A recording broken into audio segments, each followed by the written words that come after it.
Let's talk the top losers from the Vikings winning at the Bills. Yes.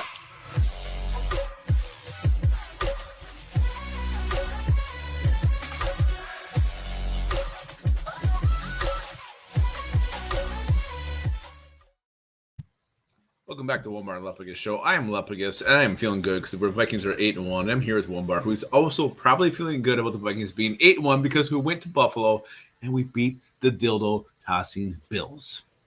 We beat them, and confidence is high. If you are a Vikings fan, this is one of the best days of your damn life.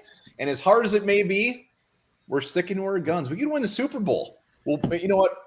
We'll see what happens, but we'll still give out losers because, damn it, we're sticking to our guns. So before we get into that, remember, subscribe to the channel, like the videos, here every damn day talking Minnesota Vikings. Let's get to 9,000 subs. Let us know your losers in the comments, even though that this was one of the best wins I've ever seen. Boom. This is one of the best games you've ever seen. Just because from a story standpoint, it's absolutely insane. The twists, the turns, you never would have no one would have guessed that this thing would have gone the way it did. It's like a Dateline murder mystery because there's so many twists. Dark really quick. Very I'm just saying, it was crazy. You can't predict how this thing went, but it ended up Vikings being 8-1, and I hate to do it. We got to pick some losers from this thing, though. Yeah, every time we do this, we get shit in the comments. Oh, how can you pick losers and they win? This is the best game, whatever, blah, blah, blah, blah, blah. We're doing it anyways. Let's start off with an easy one. Ed Ingram could not stop stepping on his quarterback's foot. Why is he doing that? He should be doing that. I know. One is excusable. One could be an accident. Two becomes a trend, and you're thinking, how does it happen? The only explanation I can think of is maybe it's so loud in there, you don't hear it. You don't hear the snap right, so you're maybe stepping later than you want to, earlier than you want to, whatever it is. Maybe that's throwing you off. But twice in one game, and also not being very good at pass protection or run blocking is also factoring in. Ed Ingram being a turd in this one. He's in a rut. The dude is a rookie. He's in a rut, and maybe it's time he maybe go somewhere else. I'm kind of on the fence on this. We've got Reed, who has proven that he can be a very serviceable guard in the league. But also, we threw Ed Ingram into the ringer right off the bat. I kind of want him to play it out. I just stick with him. The best part is the rest of our offensive line is very, very good. If our line was complete dog shit, it'd be one thing.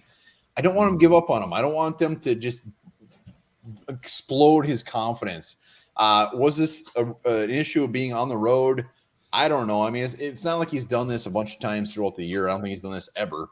So I'm going to give him a pass. But the fact is, he had a shitty game. So he's a loser. And it wasn't like who was it? It was Dakota Dozier who actually went back and tackled Kirk Cousins. So it wasn't that bad. It wasn't Dozier-esque. It wasn't that bad. But Ed Ingram, he's in a slump. He's in a rut. The fact that Vikings are 8-1, I think they're going to let him work this thing through. But it's getting real close to maybe. I honestly don't think there's even a blimp on the radar to bench Ed Ingram as far as the Vikings are concerned. I think he will be our guard for the rest of the season and moving forward. He's only going to get better. If next week he steps on Kirk Cousins' foot twice in a game, then we might have an issue. I think this was just an absolute fluke. But the fluke still means he had a shitty game. It's got to be to the crowd noise, right? That's the only thing I can think. I don't know. I have no idea. Maybe not being. But you look at the Vikings huddle; they're always rushing in to get the snap off. They're always going to the huddle with 5 seconds left. It was always very, very close. I do think that was probably the issue today with Ed Ingram stepping on Kirk Cousins' foot. Yes. Before we get into our next loser, don't be a loser. Hit that sub button. Let's get the 9,000 subs. Let's go to our next. I'm not going to do the easy one. Let's go with our rookie cornerbacks again. Not fair to throw them on the list, but the fact is they're on an NFL 53-man roster, so they are fair game. And Caleb Evans, love a Caleb Evans, 4th round pick, had a great game last week, thrown into the mix against Stephon Diggs, very good Buffalo team. Along with Booth, we're lumping these two guys in together. They were taken advantage of, as they should have. The Bills, if I'm the Bills, I'm throwing at them every time, and they did that. They did not have a great game. They didn't, and you can't really sugarcoat this thing. Evans struggled, Booth struggled. Whether it was Diggs over there, Davis over there, it doesn't matter. And still, even if they had good coverage, I mean, the Bills were catching everything today. It was insane. Diggs made some nuts ass catches. Um, Davis made a couple really good ones. So, I mean, even Dawson Knox made a couple good ones. Not that he was being covered by the corners, but young players. I mean, you talk about getting thrown into the fire. What a test! I mean, it's one thing going against the Bears receivers. You're going against these Bills guys who are, I mean, damn good. So, yeah, I mean, you learn from it. The best thing is you don't play great, you learn, and you still win. So you're 8-1, and you get some very good experience. So Booth to me was a little more concerning than Evans was, but then also you see Dontel playing him off a little bit farther than Evans was. Looks like they're giving him more of a cushion. So again, it's rookie corners. What are you gonna do? What are you gonna do?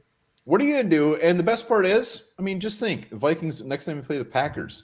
I mean, Caleb Evans or Booth are gonna be like, "Holy shit, these guys are way worse than the Bills." I mean, they're going against the top of the top, so we got to give them some slack. My only question is, and you said it, Andrew Booth was giving up so much room to Diggs. Was that him? Was that Donatil? Why was that happening? Caleb Evans was actually was in a really good spot on some of those plays. They were just making the play. They were making some very tough catches. And let's not forget one thing. Josh Allen's a quarterback who's going to create extra time in the pocket. He's mobile. He can move left, right, whatever.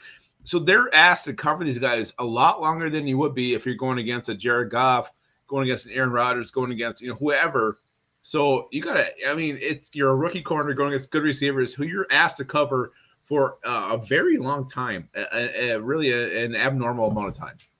All right, we got one more. We usually do 5, but damn it, we're not doing 5. We just beat the Bills in Buffalo. You can kiss my ass if you think we're doing 5. And the last one's easy. It's Greg Joseph. Damn you. Tearing up our hearts just like the NSYNC used to do. Tearing up my heart when I'm with you. Sounds like you have relationship problems. Yeah, it's just Greg Joseph. Yeah, you made your kicks when he has you. You made one, whatever, in overtime. Game-winning kick. Yeah, you did. But you're the reason we're also in this position because you can't hit the extra points that make these games. It's not a 2-score game, but 3 points to 4 points is a huge difference.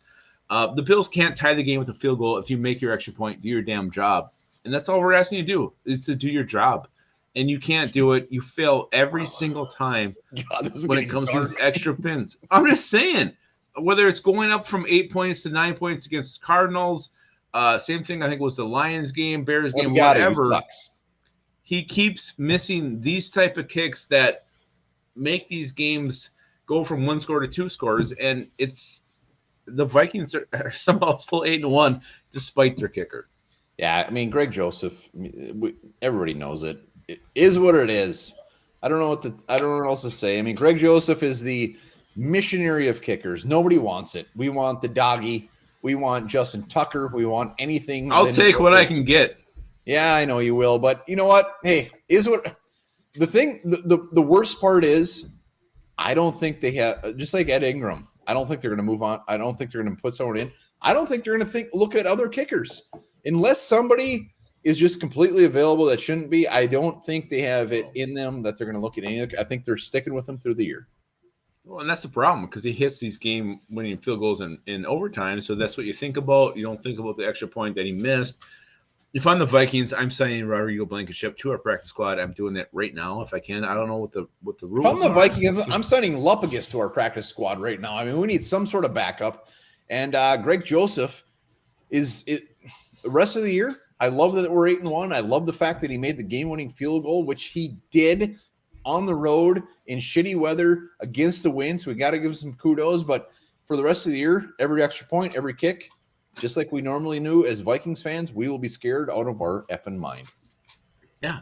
When it's that kick to go up comfortably in a game, you know Greg Joseph's going to dong that thing or dismiss it. My heart when I'm with you. Let us know your losers in when you the sing. Comments. Absolutely. Let us know. Are we crazy? Are we right on? Are we nuts? Whatever. Let us know in the comments. And also remember this. Cows have best friends. Moo. I wish I did.